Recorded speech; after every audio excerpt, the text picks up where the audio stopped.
স্বাগত ২৪ ঘন্টায় আমি পূজা রয়েছি আপনাদের সঙ্গে। মহাষষ্ঠীর অনেক শুভেচ্ছা আপনাদের সকলকে। এবং রাত যত গড়াচ্ছে, সময় যত এগোচ্ছে, ততই মানুষ নামছে রাজপথে। উত্তর থেকে দক্ষিণ সর্বত্রই প্যান্ডেলে মানুষের ঢল নেমেছে। আমাদের প্রতিনিধিরা রয়েছেন বিভিন্ন জায়গায়, রয়েছেন একডালিয়া এভারগ্রিন থেকে আমাদের প্রতিনিধি উজ্জ্বল মুখার্জি, এবং রয়েছেন বাগবাজার সর্বজনীন থেকে আমাদের প্রতিনিধি শ্রেয়সী গঙ্গোপাধ্যায়। দক্ষিণ কলকাতা এবং উত্তর কলকাতা যদি এইভাবে একটু লড়াই কথা ভাবা হয়, তাহলে এই মুহূর্তে ভিড় কোথায় কতটা বেশি? প্রথমে চলে যাব উজ্জ্বলের কাছে। উজ্জ্বল, এভারগ্রিন পুজোয় তুমি রয়েছো, আজ সন্ধ্যে থেকেই তোমার সঙ্গে কথা হচ্ছে। এখন কিরকম ভিড় একডালিয়া এভারগ্রিনে? পূজা, সেই সকাল থেকে বা সন্ধ্যে থেকে যে কথা বলে যাচ্ছি যে এভারগ্রিন, একডালিয়া এভারগ্রিনে কিন্তু ভিড়ের কোনো খামতি নেই। ঠিক সমুদ্রের পাড়ে দাঁড়িয়ে যেরকম দেখা যায় যে একের পর এক মানে এক একটা ঢেউ আছড়ে পড়ে পারে, সেটা গোনা যায় না। এখানকার উদ্যোক্তারা কিন্তু আর গোনার চেষ্টা করছেন না, কারণ ঠাসা ভিড়। তার আগে একটা মজার ঘটনা দেখায়, সেটা হচ্ছে এইখানে যেটা দেখতে পাচ্ছ, এইখানে একটা ফুচকা রয়েছে, অত্যন্ত লোভনীয় পুজোর সময়। আর এখানে যারা ঘিরে রয়েছেন, এখানে কিন্তু একটা ফুচকা প্রতিযোগিতা চলছে। এবং এই মুহূর্তে যে চারজন প্রথম হয়েছেন 60টা ফুচকা খাওয়ার পর, সুব্রত মুখোপাধ্যায় জানিয়ে দিয়েছেন, তিনি এই পুজোর অন্যতম উদ্যোক্তা, যে আর কাউকে ফুচকা খেতে হবে না, চারজনকেই প্রথম হিসাবে তিনি ঘোষণা করেছেন। তার কারণ আজকে সবেমাত্র মহাষষ্ঠী, যদি এভাবে চলতে থাকে আরও 4টে দিন, তাদের শারীরিক সুস্থতার কথা ভেবেই এই চারজনকেই কিন্তু প্রথম ঘোষণা করা হয়েছে।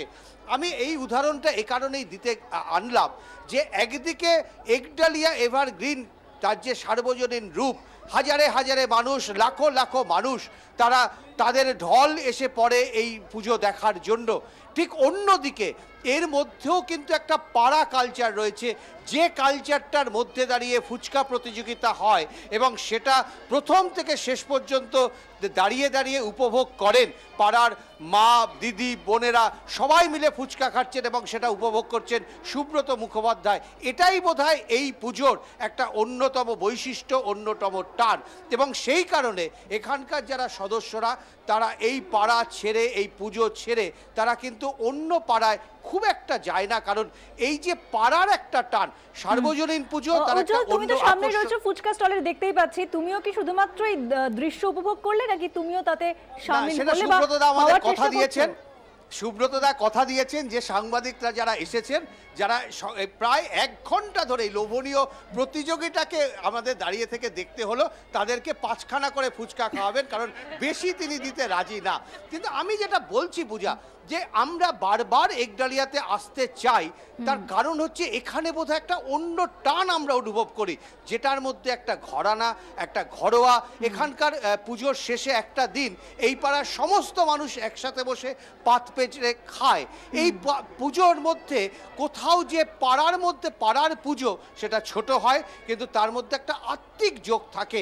এখানে কিন্তু সেই টানটা থাকে, যে কারণে আমরা দেখি মন্ত্রী সুব্রত মুখোপাধ্যায় না, পাড়ার একজন বয়স্ক মানুষ, পাড়ার একজন দাদা, পাড়ার একজন কাকা, তিনি বসে থাকেন পুজোতে। একদম প্রতি বছর সেই ছবিটা আমরা দেখতে পাই উজ্জ্বল। সুব্রত মুখোপাধ্যায় এই কদিন তিনি একেবারে মন্ত্রী নন, তিনি তার পুজোয় উপস্থিত থাকেন একজন অভিভাবক হিসেবে। তবে কিসের টানে মানুষ বাগবাজার সর্বজনীনে যাচ্ছেন, সেটা জেনে নেব শ্রেয়সীর কাছে। শ্রেয়সী, আমি একটু লড়াই চাইছিলাম যে উত্তর দক্ষিণ, সেখানে জনস্রোত, মানুষের ভিড় কিরকম ছিল। তবে উজ্জ্বল কিন্তু অন্যদিকে একটা মোড় দিয়ে দিল, পেট পুজোর কথা বললো। তুমি যেখানে রয়েছো বাগবাজারে, সেখানে কি এরকম পেট পুজোর সন্ধান পাচ্ছ তুমি? আসলে রাত্রি 10টা বেজে গেছে, ফলে পেট পুজোর কথা এই মুহূর্তে খুব স্বাভাবিকভাবেই আমাদের পেট জানান দেয়। আর সেই জন্যই উজ্জ্বল বোধহয় পেট পুজো দিয়েই ওর বক্তব্য রাখলো, পুজোর থেকে পেট পুজোয় চলে গেল। তবে হ্যাঁ, বাগবাজারেও কিন্তু প্রচুর স্টল আছে, কিন্তু বাগবাজারে দেখো প্রচুর মানুষ আসছেন, বিভিন্ন বয়সের মানুষ। যেমন ওর সঙ্গে একটু কথা বলি। তুমি কোথা থেকে এসছো? Lake town. লেক টাউন থেকে এখানে এসছো? কেন এই পুজো কেন দেখতে আসছো? ভালো লাগে। ভালো লাগছে তো। আরো পুজো দেখবে? হ্যাঁ। আর কটা পুজো দেখবে? আরো দেখি কটা দেখা যায়। কটা দেখা যায়? পুজোর কি দেখতে ভাল লাগে? ঠাকুর যখন দেখো কি দেখতে ভাল লাগে? ঠাকুরের মূর্তি, সিংহটা, না সব ভালো লাগে। সব ভাল লাগে। দেখো, ও কিন্তু এসছে লেক টাউন থেকে। বাগবাজার থেকে লেক টাউনের দূরত্ব যে খুব একটা কম তা কিন্তু নয়। ও যেমন এসছে ঠিক কাছাকাছি। আপনার আজকের পোশাক দেখে মনে হচ্ছে আপনি এলাকারই। হ্যাঁ একদম একদম সাদামাটা পোশাক পরে বেরিয়েছে। একদম একদম মানে এই দিয়েই শুরু হয় আমার বাগবাজারের ঠাকুরটা দেখে, একদম মানে বাড়ির একদম ঐতিহ্যময় বলতে গেলে এই ঠাকুর আমাদের বহু দিনের, এবছরে 98 বছরে পা দিয়েছে, সুতরাং এইটা দেখে আমার অন্য পুজো শুরু হবে কালকে থেকে। মানে কালকে থেকে ভালো পোশাক একদম একদম। আচ্ছা এটা কি নতুন না পুরনো? হ্যাঁ নতুন, নতুনই কিন্তু একদম সাদামাটা।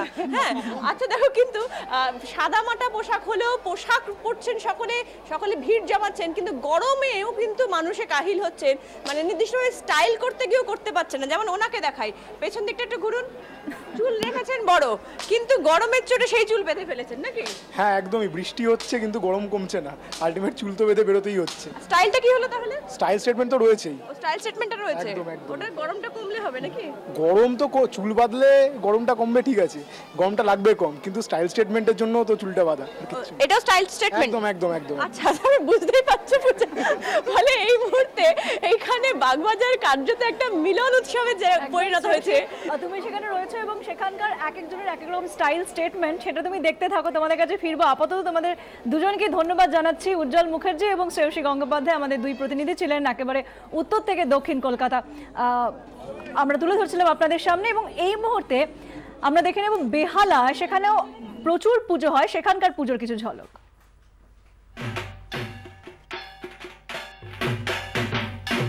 বেহালা যেন পুজো নগরী, একের পর এক নজর কাড়া পুজোর ভিড় এখানে। Thakurpukur SB park, Thakurpukur SB পার্কে পুজোর থিম এবার মাঠ, রথের আদলে গড়ে উঠেছে মণ্ডপ। শ্রমিক শ্রেণী পৃথিবীর ইতিহাস রচনা করে, তাই ফুটিয়ে তোলা হয়েছে মণ্ডপে। মণ্ডপ তৈরি হয়েছে গামছা, কোদাল, সিমেন্ট, বস্তা ব্যবহার করে। দেবীর কাঁধে রয়েছেন একটি বিশাল মাঠ, এই মাঠকেই শ্রমিক শ্রেণীর প্রতীক হিসেবে ব্যবহার করা হয়েছে। নাবালিয়াপাড়া ইউনাইটেড ক্লাব বরিশার পুজো এবার প্রয়াত সাহিত্যিক মহাশ্বেতা দেবীকে ঘিরে গড়ে উঠেছে। মণ্ডপ জুড়ে প্রয়াত সাহিত্যিকের প্রতিকৃতি। আদিবাসীদের জীবনযাত্রার মনোন্নয়নে নিজের জীবন উৎসর্গ করেছেন বিশিষ্ট এই সাহিত্যিক ও সমাজসেবী। তাই মণ্ডপে থাকছে আদিবাসী সম্প্রদায়ের হাতে তৈরি বিভিন্ন কারুশিল্পের কাজ।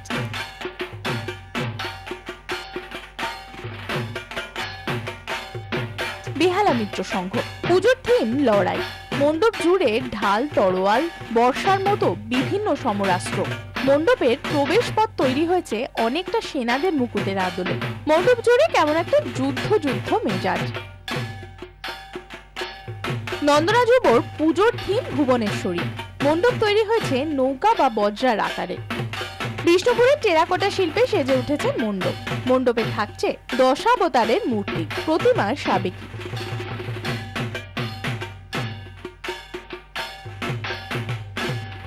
বেহালা আদর্শ পল্লীর পুজোর থিম উড়িয়ে কেতন, দেবীর বোধন।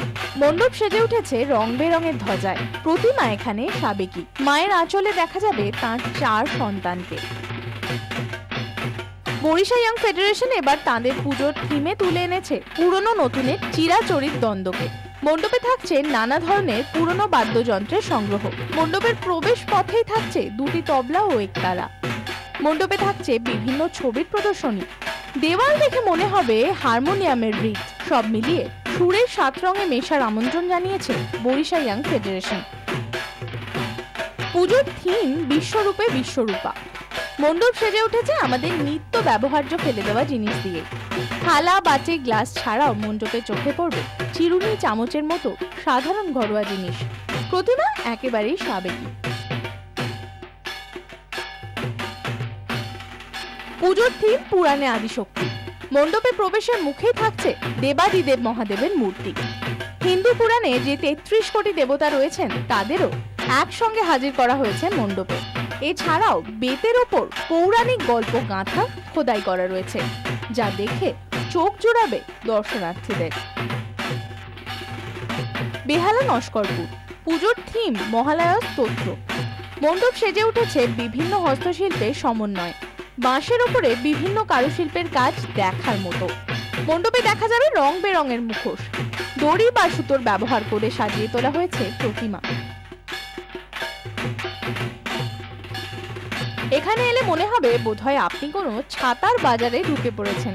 মণ্ডপ বিভিন্ন রাজ্যের রকমারি ছাতা দিয়ে সাজিয়ে তোলা হয়েছে, যার মধ্যে রয়েছে দক্ষিণ ভারতীয় কোভিল কোদাই ছাতা থেকে শুরু করে রাজস্থানী ও ওড়িশার পিপলি ছাতা, মণ্ডপের ওপরেও ছাতার কাজ দেখার মতো।